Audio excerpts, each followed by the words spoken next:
Bismillahirrahmanirrahim. Assalamualaikum warahmatullahi wabarakatuh. Asyhadu an la ilaha illallah wa asyhadu anna Muhammadar Rasulullah. Allahumma sholli ala sayyidina Muhammad wa ala ali sayyidina Muhammad. Puji syukur atas kehadirat Allah Subhanahu wa taala yang telah melimpahkan rahmat, taufik, hidayah serta inayahnya kepada kita semua. Sehingga sampai detik ini kita masih diberikan nikmat sehat berupa sehat jasmani maupun rohani. Alhamdulillahirrabbilalamin. Tidak lupa sholawat serta salam senantiasa tercurahkan kepada junjungan Nabi Agung kita, Nabi Muhammad Sallallahu Alaihi Wasallam, yang telah membawa kita dari zaman kegelapan menuju zaman yang terang benderang seperti saat ini. Teman-teman yang dirahmati Allah, izinkan saya untuk menyampaikan sedikit materi mengenai Al-Quran, yaitu Al-Quran penuntun terbaikku.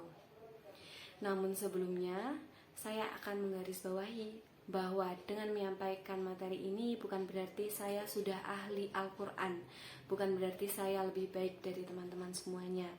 Namun di sini saya juga masih sangat belajar, teman-teman. Salah satu tujuan saya mengangkat tema ini agar dapat menjadi reminder untuk diri saya sendiri. Baik, teman-teman yang dimuliakan Allah, telah kita ketahui bahwa Al-Quran diturunkan pertama kali kepada Nabi Muhammad SAW pada 17 Ramadan di Gua Hira. Dan saat ini mungkin kita sering mendengarnya dengan sebutan Nuzulul Quran. Nah, sejak saat itu Al-Quran turun secara bertahap. Ayat pertama yang diturunkan adalah surat Al-Alaq ayat 1 sampai dengan 5. Setelah Nabi Muhammad SAW menerima wahyu tersebut, beliau senantiasa mengajarkannya dan menebarkan kepada sahabat dan umat Islam. Dalam perjalanan tersebut, Nabi Muhammad SAW tidak sendiri, teman-teman. Namun beliau ditemani oleh para sahabatnya. Nah, salah satu sahabat beliau adalah Ubay bin Ka'ab. Ubay bin Ka'ab merupakan penghafal Al-Quran sekaligus sebagai sekretaris Rasulullah SAW. Ubay bin Ka'ab merupakan sosok yang sangat bertakwa kepada Allah Subhanahu wa taala.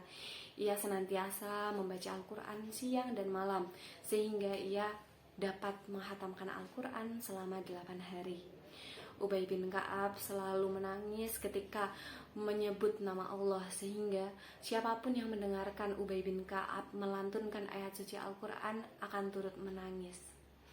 Umar bin Khattab pernah berkata bahwa siapapun yang akan mengetahui mengenai Al-Quran, maka datanglah kepada Ubay.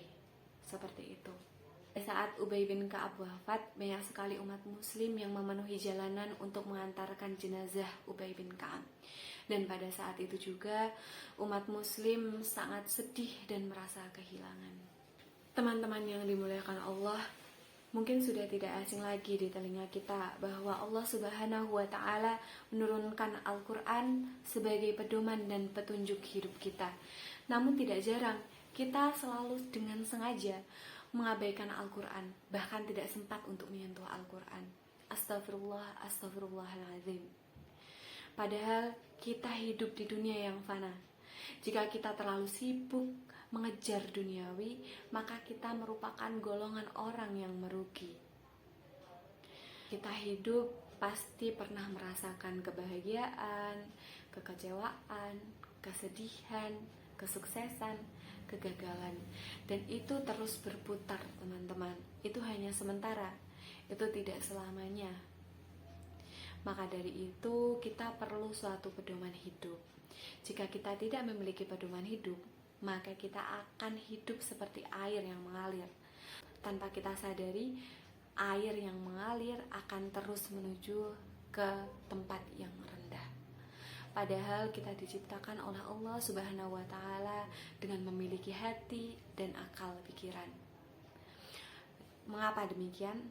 Karena Allah ingin kita sebagai umatnya dapat mengarahkan kehidupan kita sendiri. Kita dapat memilih jalan mana yang akan kita tempuh, jalan kebenaran atau jalan keburukan. Teman-teman yang dimuliakan Allah, Al-Quran sebagai pedoman dan petunjuk hidup kita. Ketika kita merasakan sakit hati, kekecewaan, atau sakit secara fisik, Al-Quran dapat mengobati kita. Al-Quran dapat menenangkan hati kita. Ketika kita tersesat di jalan yang gelap, di jalan yang buruk, maka Al-Quran akan mengarahkan kita mencari dan menemukan jalan yang baik untuk menuju ridha Allah. Maka dari itu tidak ada alasan lagi bagi kita untuk tidak mencintai Al-Quran. Teman-teman yang dirahmati Allah, maka sudah seharusnya kita mencintai Al-Quran dengan sepenuh hati. Sudah saatnya bagi kita untuk senantiasa belajar dan mengajarkan Al-Quran sepanjang hayat kita. Seperti dalam hadis riwayat Bukhari yang berbunyi, khairukum man ta'alamal Qur'ana wa 'alamah, yang artinya sesungguhnya yang paling baik di antara kalian adalah yang belajar dan mengajarkan Al-Quran. Maka dari itu, yuk mari teman-teman, mulailah kita merajut persahabatan dengan Al-Quran. Sedikit demi sedikit belajar, sedikit demi sedikit mengajarkan Al-Quran. Sedikit demi sedikit kita biasakan membaca Al-Quran setiap hari. Tidak masalah jika dalam sehari kita membaca 1 atau 2 ayat, namun secara konstan atau terus-menerus. Daripada kita membaca 1 juz per hari tapi hanya 1 kali dalam setahun. Bukan. Karena amalan yang paling dicintai Allah adalah amalan yang dilakukan secara terus-menerus, meskipun itu dalam bentuk yang sedikit. Baik, semoga kita semua dapat menjadi salah satu orang yang memuliakan Al-Quran dan dapat mendapatkan syafaat di akhirat kelak.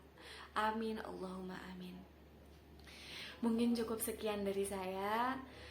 Semoga dapat bermanfaat bagi teman-teman, terutama bagi diri saya sendiri. Kurang lebihnya mohon maaf. Akhirul kalam, wabillahi taufik wal hidayah, fastabiqul khairat. Wassalamualaikum warahmatullahi wabarakatuh.